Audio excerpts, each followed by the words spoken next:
가게사는 증시 각도기. 안녕하세요, 증시각도TV 시청자 여러분, 투자자 여러분, 도기말 여러분, 10만 금융전사 여러분 모두 반갑습니다. 네, 6월 죄송해요, 6월 정신없다. 더워가지고 아침부터 정신없. 6월 4일 목요일, 자, 증시각도TV 미국 마음으로 찾아뵙게 된 각도기 박사님입니다. 네, 일단 오늘 내용 정리하고 어제 얘기하다가 제가 이제 주변에 사람이 많아서 정리를 했던 내용들을 한번 조금 더 다뤄보도록 하고, 그리고 현재 미국 시장의 약점이 무엇인지도 한번 얘기해보고, 오늘 저 이슈가 너무 많아요. 환율 있죠. 그리고 미국 경기 있죠. 비트코인 있죠. 네, 그 다음 지정학적 리스크 있죠. 네, 반도체 상황들 있죠. 할 게 너무 많아서.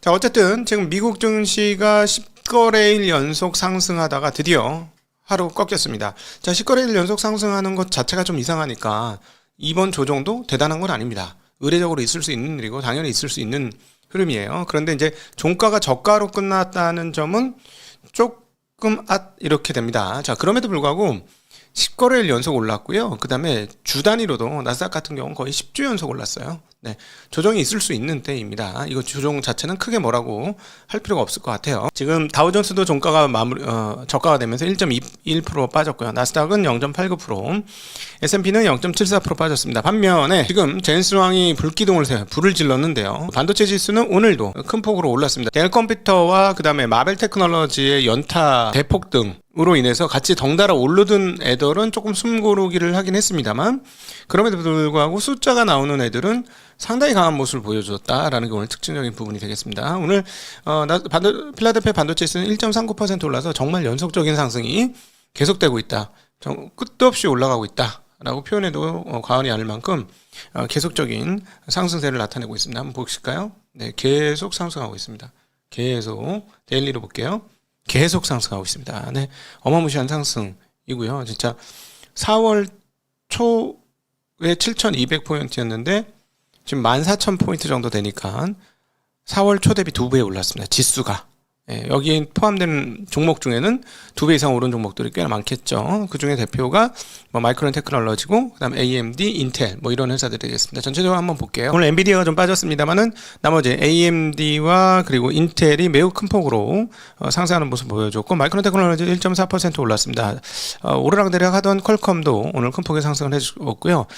메모리 업체인 마이크론 테크놀로지뿐만 아니라 샌디스크, 그 다음에 웨스턴 디지털 이런 쪽 올랐고, 그 다음 장비주들 램 리서치, 어플라이드 머티리얼스, KLA 등등도 상당히 큰 폭으로 올랐고, 오늘 대표주 중에서는 놀라운 것은 다른 거는 빠졌는데 메타가 4%씩이나 올랐다라는 게 가장 눈에 띕니다. 오늘 마이크로소프트는 양자 컴퓨터 칩을 만들었다고 발표했음에도 불구하고 주가가 상당히 큰 폭으로 떨어졌고요. 그리고 소프트웨어 주식들 오라클 큰 폭으로 떨어졌고, 팔란티온이 좀 계속 빠지고 있습니다. 네, 가격이 조금 비싼 것들이니까요.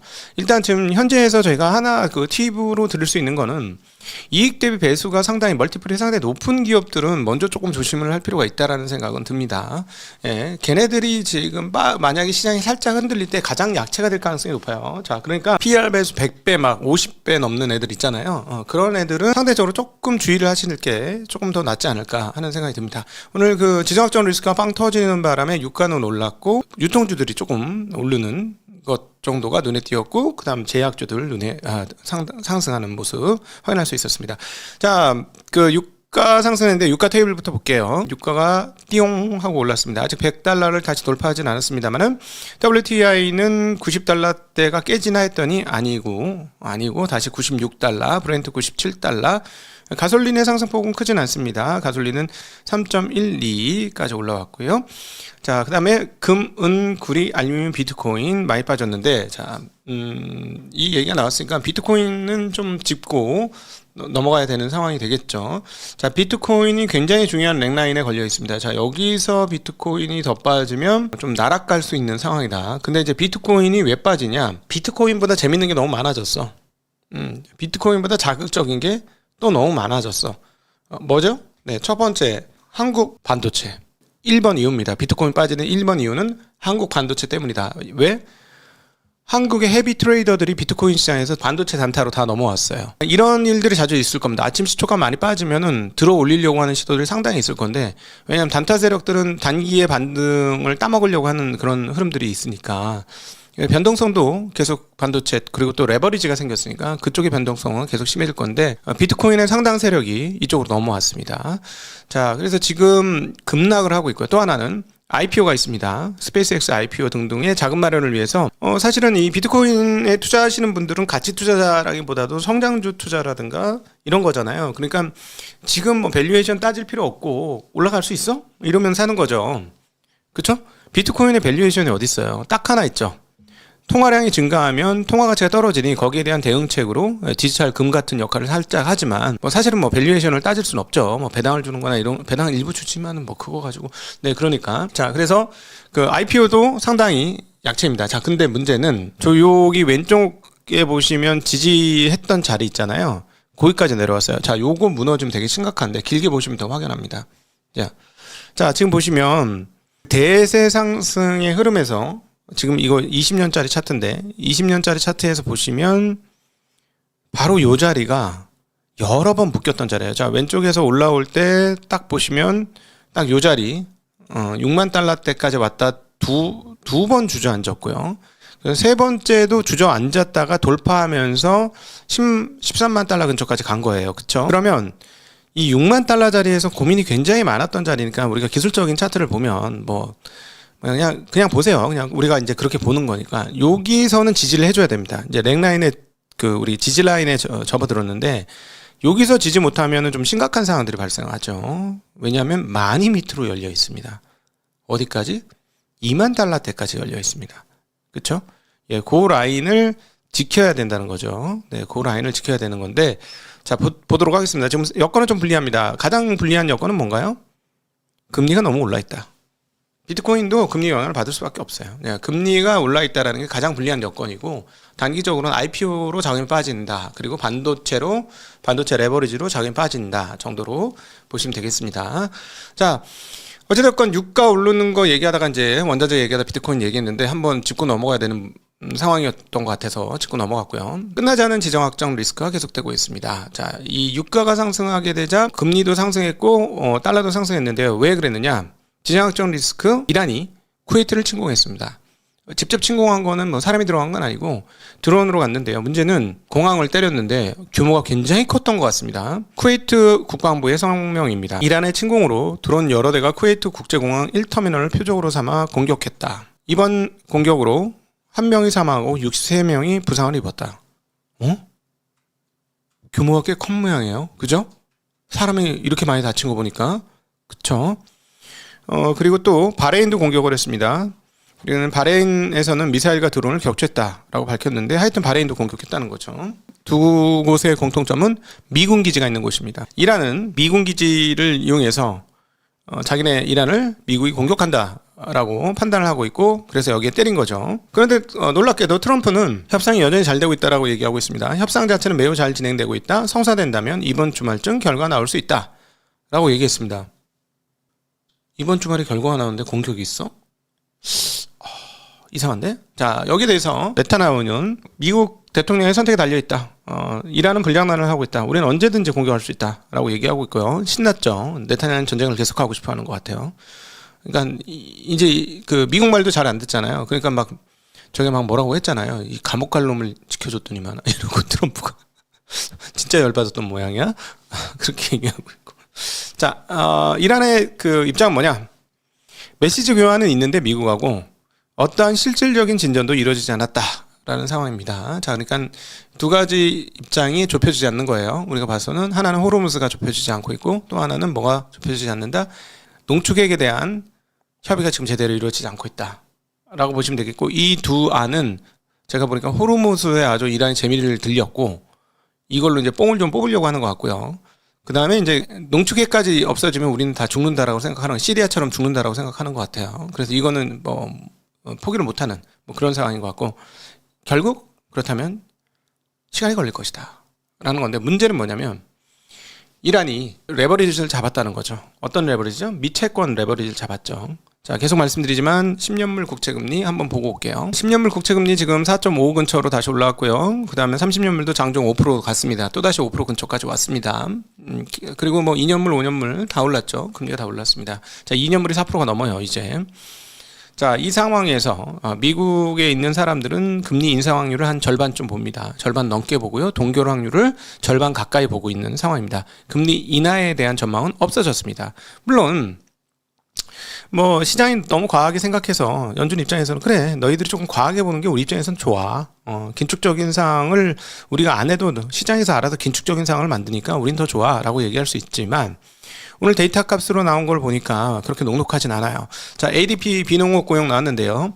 12만 2천 나왔습니다. 지난달에 10만 5천이었고요. 그 다음에 서비스 구매관리자 지수가 나왔는데, 서비스 구매관리자 지수는 그냥 좋았어요. 자, 특별히 ISM 많이 보니까 ISM은 53.6에서 54.5가 나왔습니다.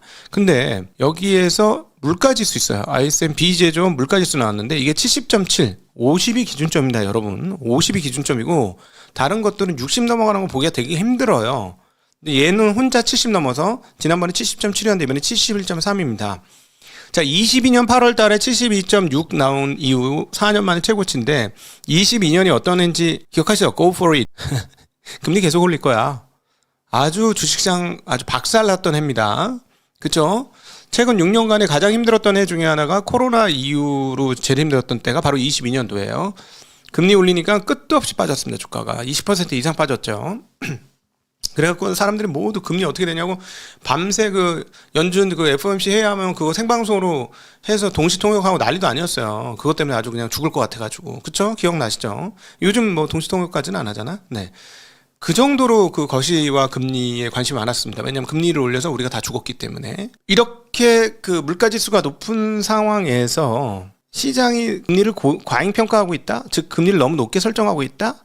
라고 얘기할 수 있어요? 애매하죠. 시장이 너무 긴축적이야? 우리가 해야 되는 태도보다?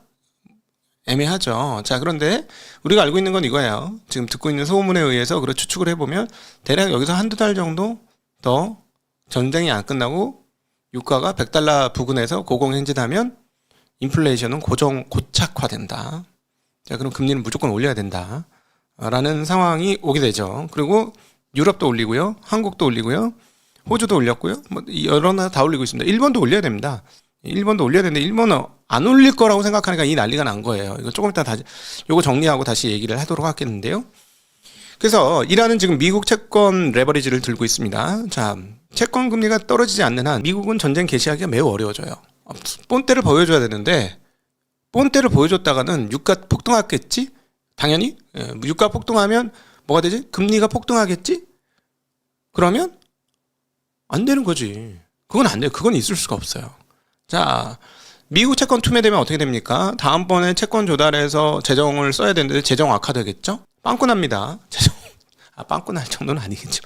그 가능성이 올라옵니다. 그러면 이제 어떻게 되죠? 주식시장 골로 가는 거예요. 미국 경제 파탄 났어. 미국 재정 파탄 났어. 이러는데 주식시장 멈출 수, 그냥 잘 갈 수 있어. 우리 AI로 갈 수 있어. 이렇게는 못해요. 그쵸? 그건 어쩔 수 없는 거예요. 그러니까 금리를 제어해야 합니다. 제어해야 하는데 계속 괜찮다 그러잖아. 트럼프 계속 괜찮다고. 협상 잘 진행되고 있다고. 이번 이 지정학적 관련해서 최대 리스크는 뭐냐면 마사지 해주는데도 아픈 상황이 오는 거예요. 즉 트럼프가 계속 주식시장 마사지, 그다음 금융시장 마사지 했는데 금리 튀는 거예요. 이게 제일 회색 코뿔소로 무서운 겁니다. 지금.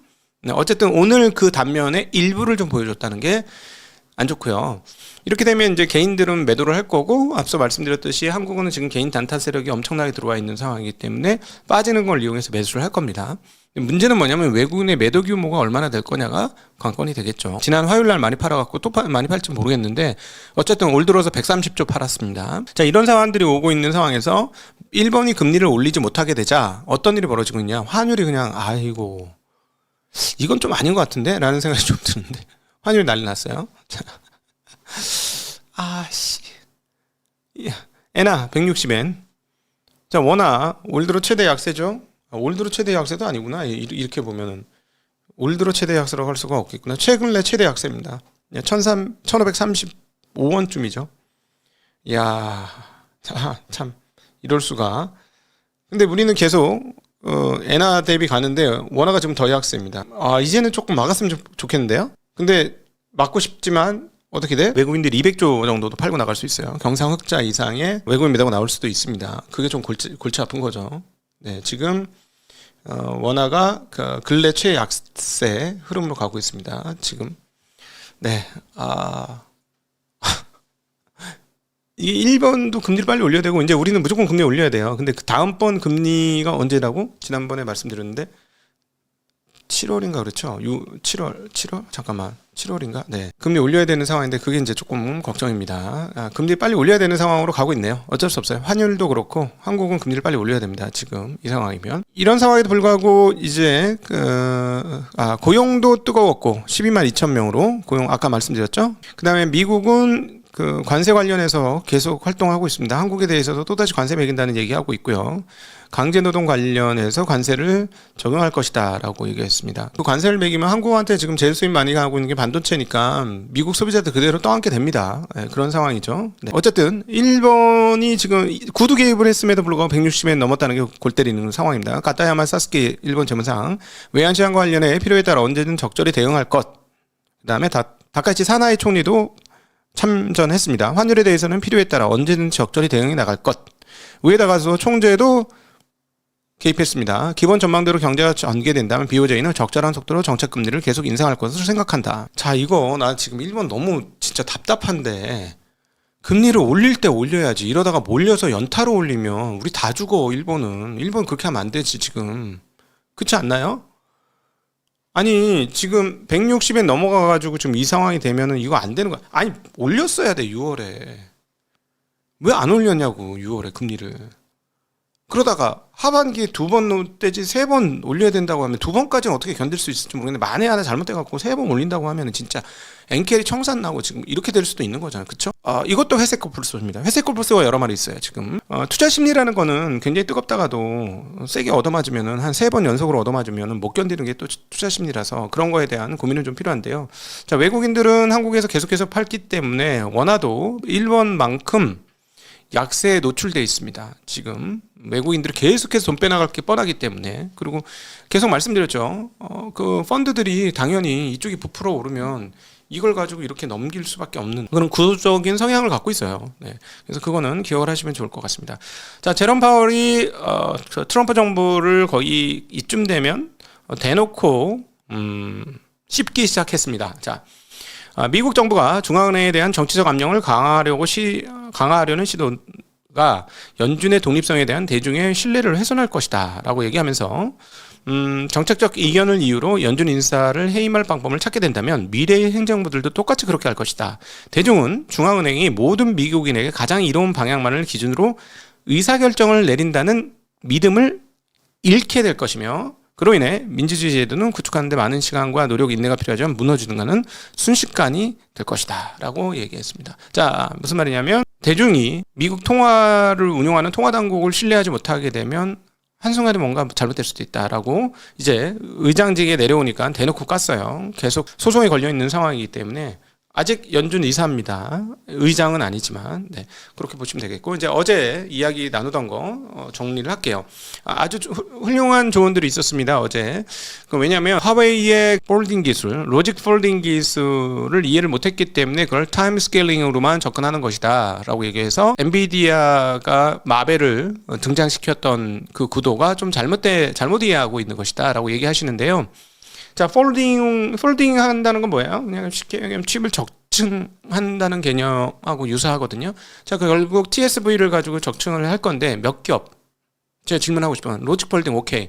2겹 이상? 가능해? 2겹 이상 가능할까요? 메모리예요, 이게? 이게 CPU, 이거 저건 GPU, CPU잖아요. 연산 칩이잖아요. 연산 칩을 HBM처럼 6겹 쌓을 수 있을까? 쌓을 수 있을까? 이렇게 쌓으면 되겠다. 톡 이렇게 쌓으면 되겠다. 그럼 이 정도 공간 떠가지고 만들어가지고 실리콘 비하 해가지고 소용없는 거 아닌가? 거기에 의문이 좀 있습니다. 로직 폴딩 오케이 알겠어요. 그거는 2배수? 많으면 3배수? 더 할 수 있을까? 저는 거기는 좀 의문이고요. 결국은 타임 스케일링이에요. 그러니까 즉 뭐냐면 우리가 이제 7나노까지밖에 못 간다라고 했을 때 7나노를 적층하면 뭐 예를 들어서 한 4나노 성능 되는 건데 그 4나노 성능 되는 거를 수없이 때려 박으면 뭐 나중에 되는 2나노 그리고 31년, 32년쯤 되면 1.4나노쯤 급의 컴퓨팅 파워를 갖지 않겠느냐라는 거죠. 예, 그런 얘기인데 결국은 제가 보기에는 그 연결성에 강력한 능력을 가지고 있는 하웨이가 통신 관련해서는 최고잖아요. 예, 그 기술을 이용해서 엠블링크처럼 이 연결을 강화해서 스케일링을 만들겠다는 거고, 즉 칩 10개로 안 되는 거 칩 100개로 만들겠다. 예를 들자면 가정법으로 말씀드리면 그렇게 하겠다는 거고, 로직 폴딩도 그 중에 기술이긴 하지만 제가 보기엔 타임 스케일링이 훨씬 더 타워 법칙에 맞는 얘기다라고 생각을 합니다. 어차피 니들도 가보면 이제 무호 법칙 끝난 거 아니니 너희들도 2나노부터는 잘 진도 안 나가잖아. 어차피 가다 보면 2나노, 1.8나노, 1.5나노에서 먹히는 거 우리는 7나노에서 먹혔다고 생각하고 5나노에서 먹혔다고 생각하고, 거기에서 그러면 니들도 물량 느린데 우리도 물량 더 늘리면 되지 뭐. 너희는 10기가 쓰는 게 어렵지 우리는 50기가도 쓸 수 있어 전력을. 이렇게 되는 거 아닐까요? 라는 게 이제 제 생각입니다.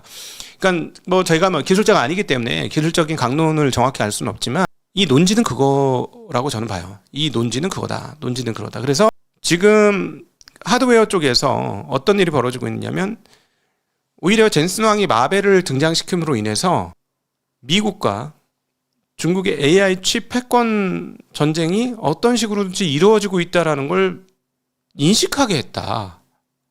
저 같은 사람이 인식을 했거든요. 니들끼리 전쟁하는 거야. 근데 왜? 문제가 뭐냐? 가격의 문제인 거예요. 가격의 문제.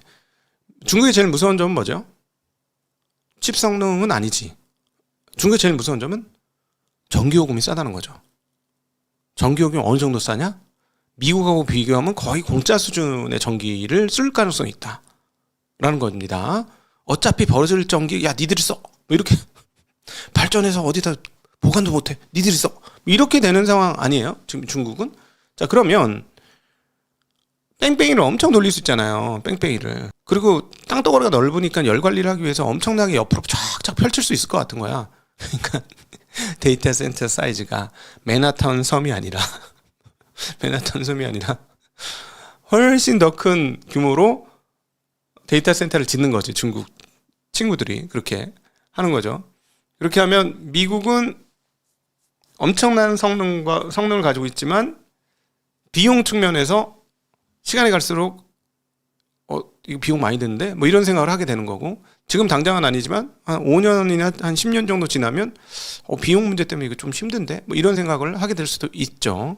자, 최근에 이제 지난번에 한번 비용 문제 때문에 말씀을 드렸는데요. 우버가 무제한적인 토큰 사용을 제공해 주다가 이제 제한을 건다고 합니다. 직원 1인당 1,500불까지만 토큰을 쓰도록 제한을 한다고 합니다. 그러니까 무제한적으로 썼다는 거예요. 무제한적으로. 예, 그런데 이거를 줄이는 거고요. 지난번에 말씀드렸던 듯이 메타도 제어하기 시작했습니다. 결국은 비용 문제예요. 기업은 비용 문제에 눈을 감을 수가 없어요. 비용이 늘어나는 만큼 이익이 줄기 때문에. 그래서 장기적으로는 그래서 이제 젠슨 왕, 이게 이제 중국인들끼리의 대전인데, 훌륭한 젠슨 왕, 세계 최고의 세일즈맨, 유퀴즈에 출연 예정인 우리 젠슨 왕께서 아니다.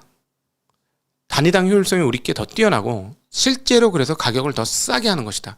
전력은 많이 쓰지만 속도가 훨씬 더 빠르고 그래서 생산성이 더 높기 때문에 우리께 훨씬 싸다라는 걸 강조하고 있죠. 이거는 어떤 측면에서 저는 사용자들한테 어필하고 있다고 생각을 했었는데, 어떤 측면에서는 중국에 대한 대응이기도 한 것 같다라는 생각을 하게 됩니다. 많은 기술자분들이 좋은 얘기를 해주셔서 도움이 많이 됐고요. 제가 그걸 잘 모르니까 어떻게 부정을 하겠어요. 근데 제가 그동안에 공부한 상황에서 로직 폴딩은 시스템 반도체에서는 적층 수준의 한계가 있을 수밖에 없다. 열 문제로 인해서. 그렇기 때문에 그럼 결국은 쫙 면적을 크게 잡아가면서 펼치는 수량 싸움, 그리고 그 수량으로 타임을 줄이는 타임 스케일링으로 갈 것이다 라는 거고, 그리고 그 타임 스케일링의 기반에는 너무나 저렴한 전기 요금이 있는 것이고, 이로 인해서 중국의 AI가 어느 정도 수준을 따라오게 되고 나서는 이 비용 문제가 서로 간에 어떤 경쟁의 중요한 포인트가 될 가능성도 있다.